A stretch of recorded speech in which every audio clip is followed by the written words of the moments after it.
They did not follow us at once into the house, as anyone else would have done, seems to me to show that they have some sense of shame left. They have been eating muffins. That looks like repentance.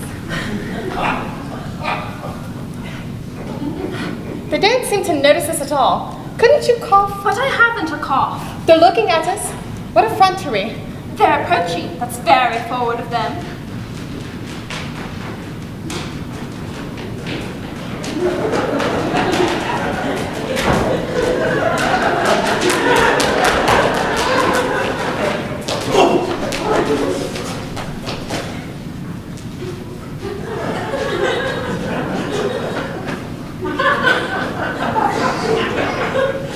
Let us preserve a dignified silence. Certainly, it's the only thing to do now.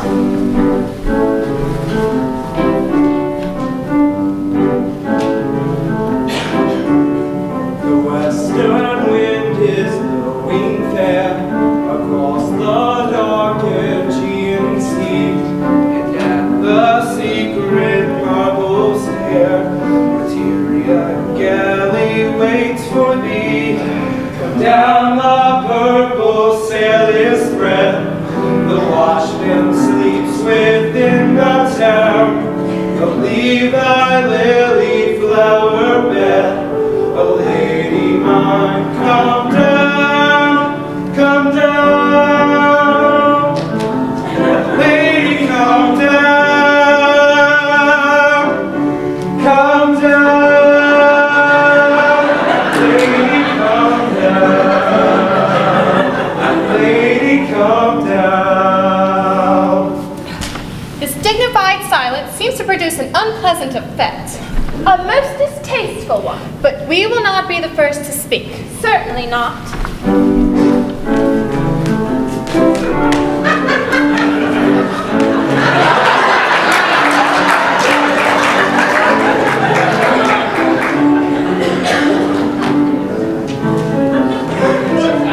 She will not come, I know her well. Of lovers' vows she hath no care, and little good a man can tell of one so cruel and so fair.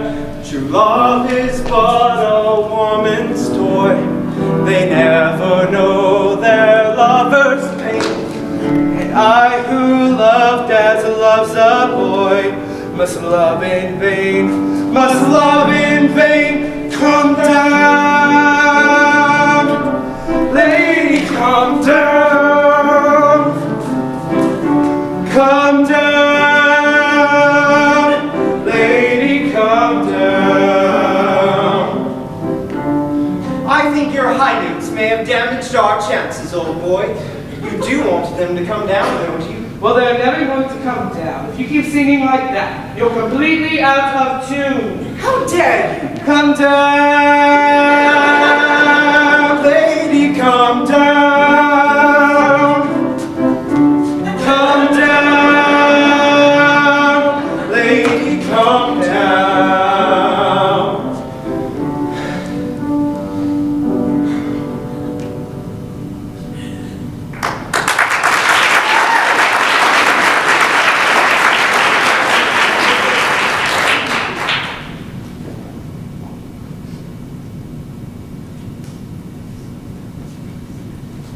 Do you think we should go up? Well, they're not coming down. We should go up. Perhaps we should go up. That is nonsense. You're always talking nonsense. Well, it's better than listening to it.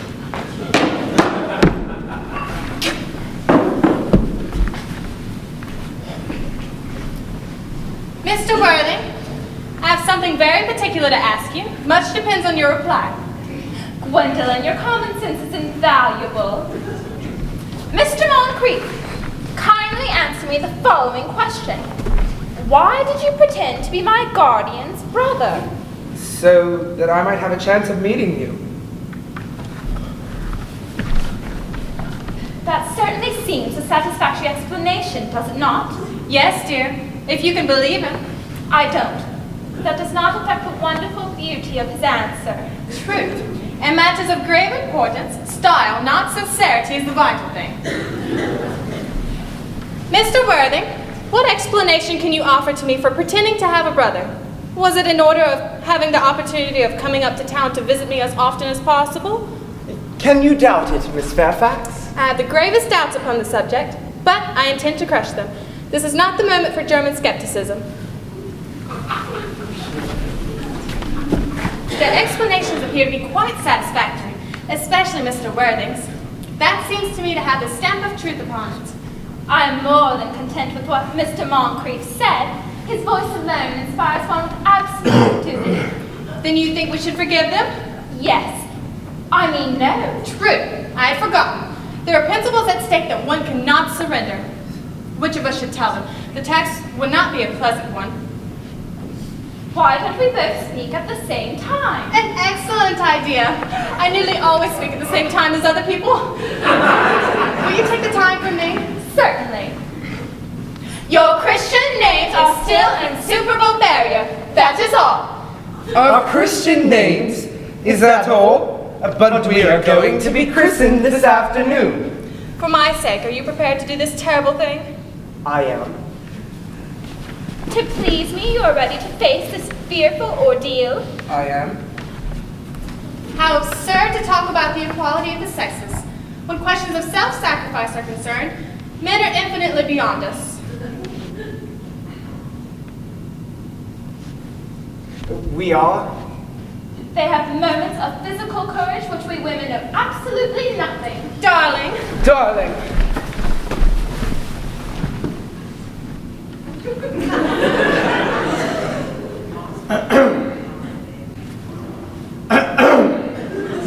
Lady Bracknell.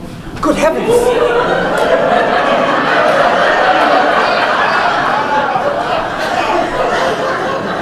Gwendolen, what does this mean? Merely that I am engaged to Mr. Worthing, Mamma. Come here. Sit down. Sit down immediately. Hesitation of any kind is a sign of mental decay in the young, physical weakness in the old. Apprised, sir, of my daughter's sudden flight by her trusty maid, whose confidence I purchased with the use of a small coin, I immediately followed by luggage train. Her unhappy father is, I am pleased to say, under the impression she is attending a more than usually lengthy lecture by the University Extension Scheme on the influence of a permanent income on thought. I do not intend to undeceive him in this matter. Indeed, I never undeceive him in any matter. I would consider it wrong.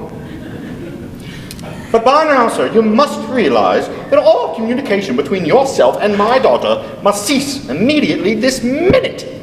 On this matter, as indeed on all matters, I am firm.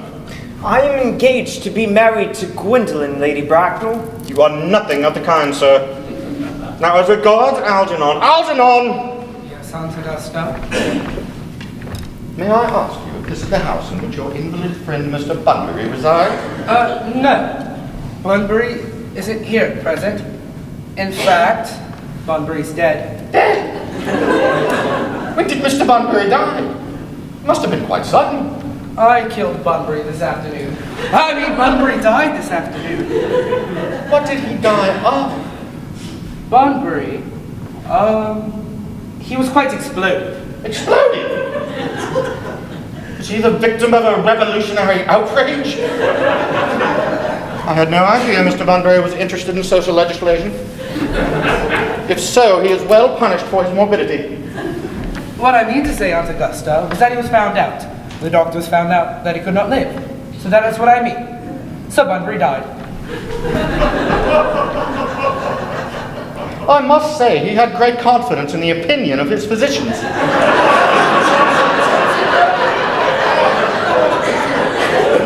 I am glad, however, that we decided at the last on a definite course of action and acted under proper medical advice. Mr. Worthing, now that we have finally gotten rid of Mr. Bunbury, may I ask you, who is that young person whose hand my nephew is holding in what seems to me a peculiarly unnecessary manner? That lady is Miss Cecily Cardew, my ward. Cecily and I are engaged to be married, Aunt Augusta. I beg your pardon. Mr. Moncrieff and I are engaged to be married, Lady Bracknell. I do not know if there is something peculiarly exciting in the air in this part of Hertfordshire. But I must say the number of engagements that goes on is considerably above the proper average that statistics have laid down for our guidance. A preliminary inquiry on my part would not be out of place. Mr. Worthing, may I ask, does Miss Cardew have any connection at all with any of the major railway stations in London? I merely desire information. Before yesterday, I had no idea there were families or people whose origin was a terminus. Miss Cardew is the granddaughter of the late Mr. Thomas Cardew of 149 Belgrave Square, SW, Gervais Park, Dorking, Surrey, and the Sporran, Fifeshire, NB. That is not unsatisfactory. 3 addresses always inspires confidence, even in tradesmen. But what proof have I of their authenticity? I have carefully preserved the court guides of that period. They are open to your inspection, Lady Bracknell. Known strange errors in that publication? Miss Cardew's family solicitors are Messrs. Markby, Markby, and Markby. Markby, Markby, and Markby. A firm of the highest position of their chosen profession. I'm told that one of the Mr. Markbys is occasionally seen at dinner parties. So far, I am satisfied. How extremely kind of you, Lady Bracknell. I also have in my possession, you'll be glad to hear, certificates of Miss Cardew's birth, baptism, whooping cough, registration, vaccination, confirmation, and the measles, both the German and the English variety. Life filled with incident, I see. But perhaps too exciting for a young girl. I myself don't believe in premature experiences.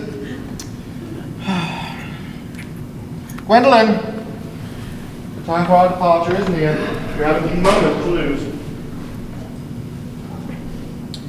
As a matter of form, Mr. Worthing, I should ask, does Miss Cardew have any small fortune?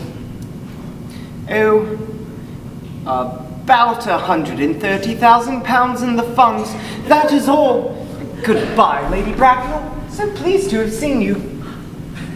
A moment, Mr. Worthing. £130,000? And in the funds?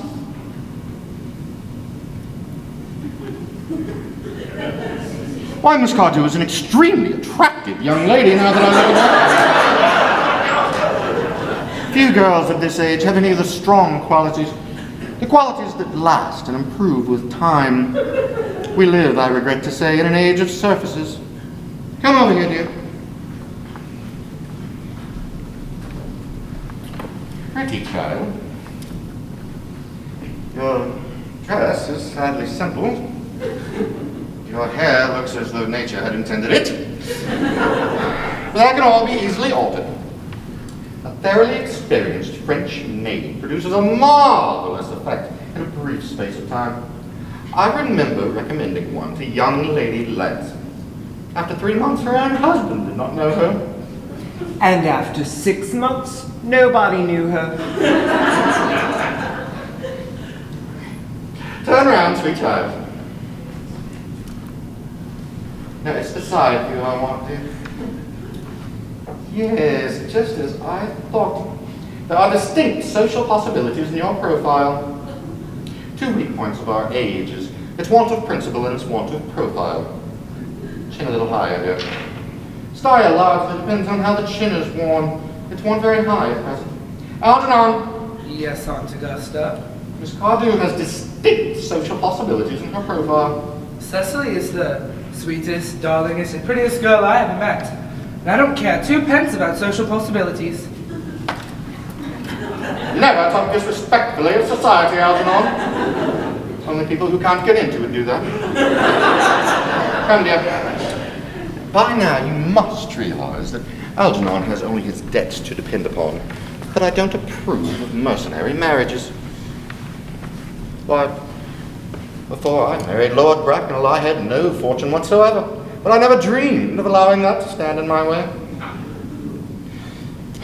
I guess I must give my consent. Thank you, Aunt Augusta. Cecily, you may kiss me. Thank you, Lady Bracknell. And for the future, you may refer to me as Aunt Augusta. Thank you, Aunt Augusta.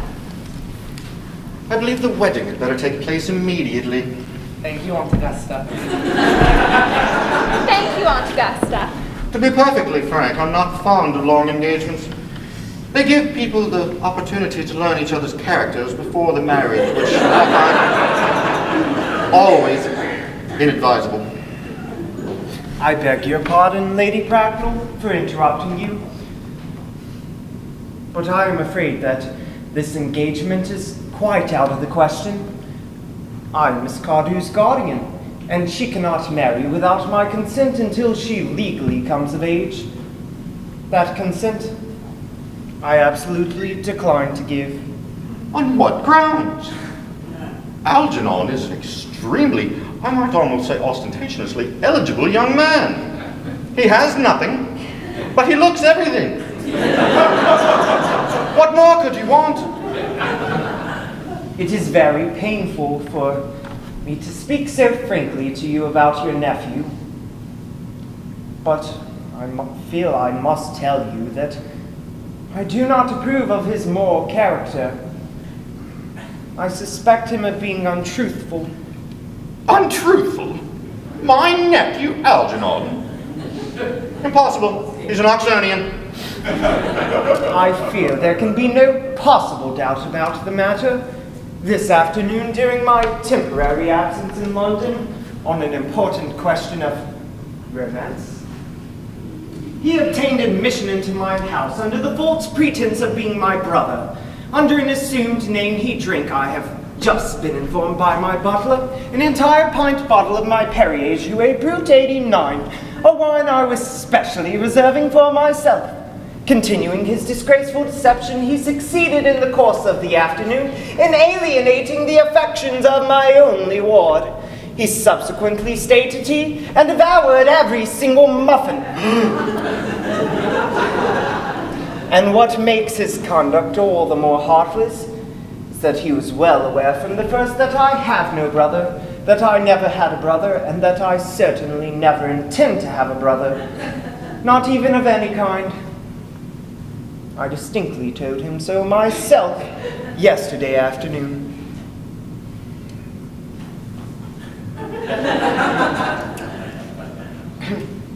Mr. Worthing, after careful consideration, I have decided to entirely overlook my nephew's conduct towards you. That is very generous of you, Lady Bracknell. My own decision, however, is unalterable. I decline to give my consent. Come here, dear. How old are you? Well, I'm really only 18, but I always admit to 20 when I go to evening parties. And you are perfectly right in making some slight alteration. Women should never be totally accurate about their age. It looks so calculating. 18, claiming 20 at evening parties. Well, soon you'll be of age and free from the restrictions of tutelage. Therefore, I don't see that your guardian's permission is really a matter of any importance. Pray excuse me, Lady Bracknell, for interrupting you again, but I feel that I must tell you that according to her will, Miss Cardew does not legally come of age till she is 35.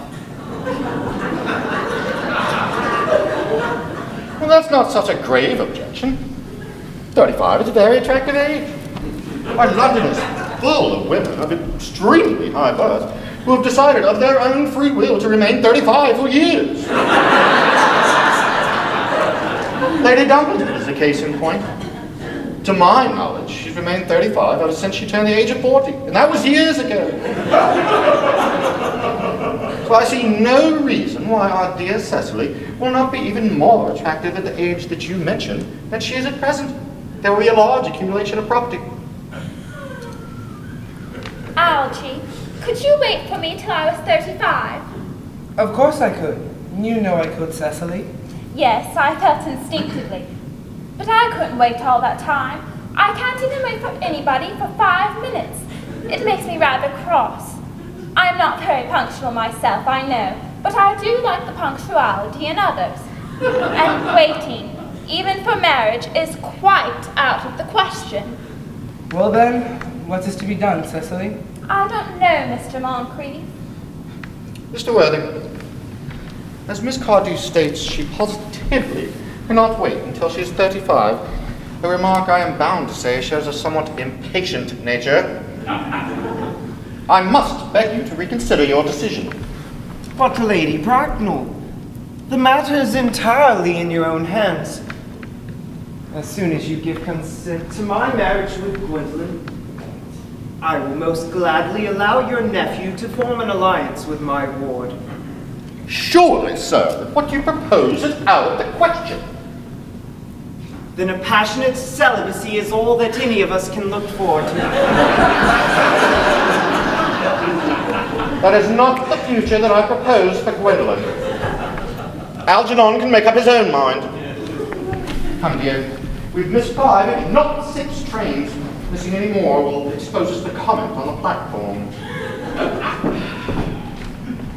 Everything is quite ready for the christenings. Christening, sir? Is that not somewhat premature?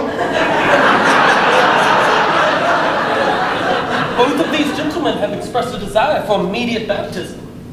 At their age? The idea is grotesque and irreligious. Algernon, I absolutely forbid you to be baptized. I will not hear of such excesses.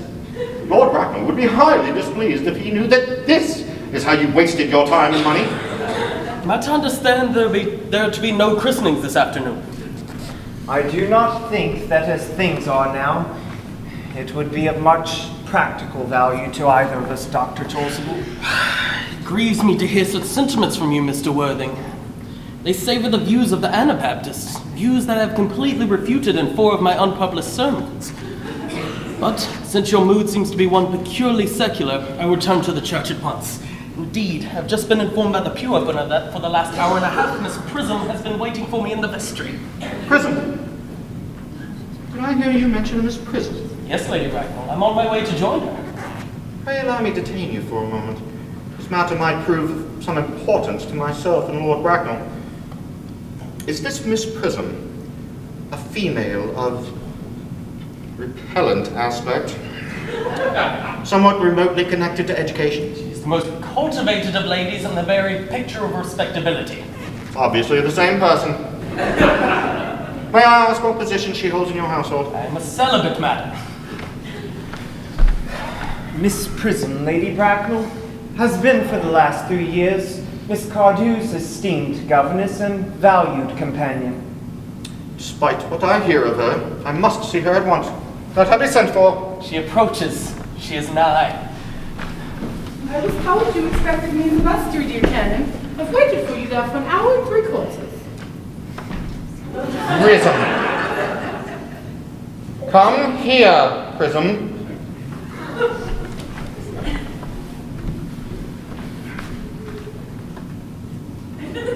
Prism, where is that baby?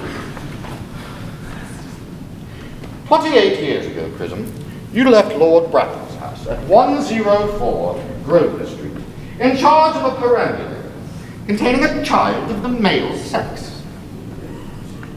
You never returned. A few weeks later, through the elaborate investigations of the Metropolitan Police, the perambulator was discovered by itself at midnight in a remote corner of Bayswater. Inside was a manuscript of a 3-volume novel of more than revolting sentimentality. But the baby was not there. Prism, where is that baby? Lady Bracknell, I admit with shame that I do not know. I only wish I did. The plain facts of the case are these. On the morning of the day you mention, day that is forever branded in my memory, I prepared as usual to take the baby out in its perambulator. I had with me also a somewhat old but capacious handbag, in which I had intended to place the manuscript of a work of fiction I had written in my few unoccupied hours. In a moment of mental abstraction, for which I never can forgive myself, I deposited the manuscript in the bassinet and placed the baby in the handbag. Yes, but where did you deposit the handbag? Do not ask me, Mr. Worthing. This is a matter of no small importance to me. I insist on knowing where you placed the handbag that contained that infant. I left it in the cloakroom of one of the larger railway stations in London. What railway station? Victoria, the Brighton line. I must retire to my room for a moment. Gwendolen, you'll wait here for me? If you are not too long, I will wait all my life.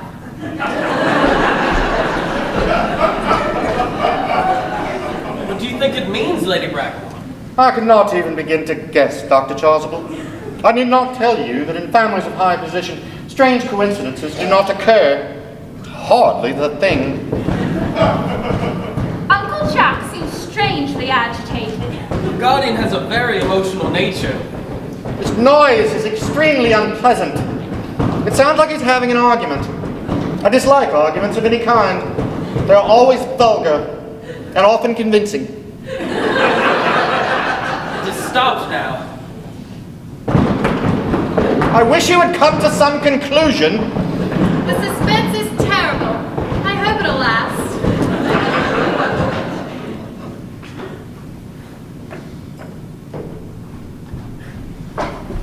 Miss Prism, is this the handbag? Examine it carefully before you speak.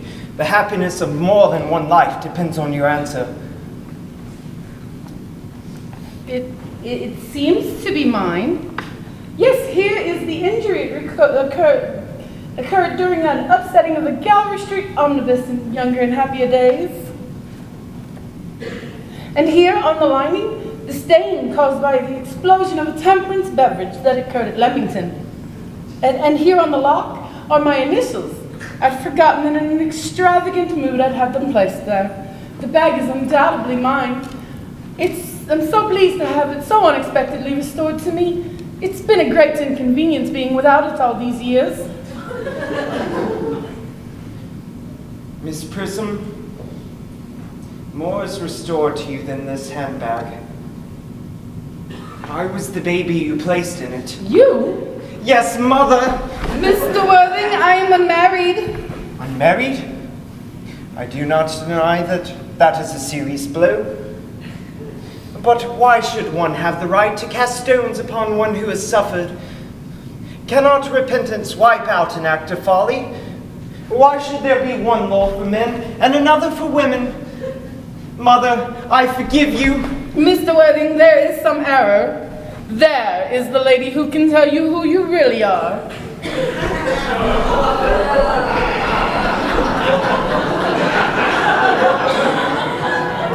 Lady Bracknell, I hate to seem inquisitive, but would you kindly inform me who I am? What I have to tell you may not altogether please you.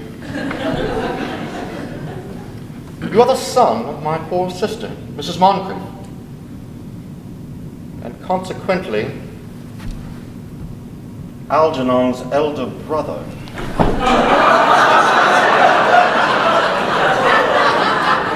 Algy's elder brother? I have a brother. I always knew I had a brother. Cecily, how could you have ever doubted that I had a brother? Dr. Chasuble, my unfortunate brother. Miss Prism, my unfortunate brother. Gwendolen, This is my unfortunate brother. Algy, you young scoundrel. You haven't treated me with respect in all your life. You will have to learn how to behave like a better brother in the future. I have tried, though I'll admit I have been out of practice. My own. But what own are you? What is your Christian name now that you've become someone else? I had quite forgotten that point. I suppose your decision on the subject of my name is irrevocable. I never change, except in my affections. What a noble nature you have, Gwendolen. Well, then the matter must be settled at once. Aunt Augusta, a moment. At the time when Miss Prism left me in the handbag, had I been christened already? Oh, every luxury money could buy, including christening, was lavished on you by your kind and doting parents. Then I was christened. That is settled. But what name was I given? Let me know the worst. Naturally, being the eldest, you were named after your father. Yes, but what was my father's Christian name? No. At the moment, I can't remember what the General's Christian name was. I have no doubt that he had one. He turned eccentric in later years, I must admit, but that was due to the Indian climate, and marriage, and indigestion, and other things like that. Algy, can't you recollect what our father's Christian name was? My dear fellow, we were never even on speaking terms. He died when I was a year old.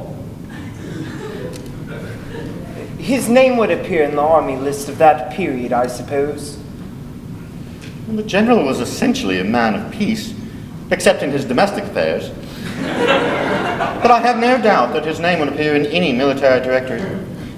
The army list of the last 40 years are here. These delightful records should have been my constant study. In generals, Malum, Maxbaum, Magley. What ghastly names they have. Markby, Migsby, Mobs, Moncrieff. Lieutenant Colonel 1840, Captain, Colonel, General 1869. Christian names, Earnest John.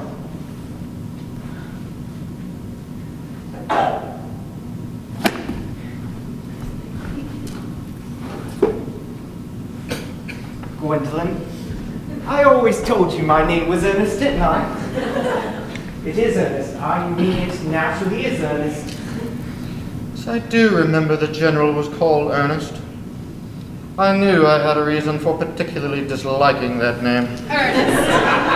My own Ernest. I felt from the first that you could have no other name. Gwendolen, it is a terrible thing for a man to find out suddenly that all his life he has been telling nothing but the truth. Can you forgive me? I can. For I feel that you are sure to change. My own one. Letitia. Frederick, at last. Cecily, at last. Gwendolen, at last. My nephew, you seem to be displaying signs of triviality. On the contrary, Aunt Augusta, I've now realized for the first time in my life the vital importance of being earnest.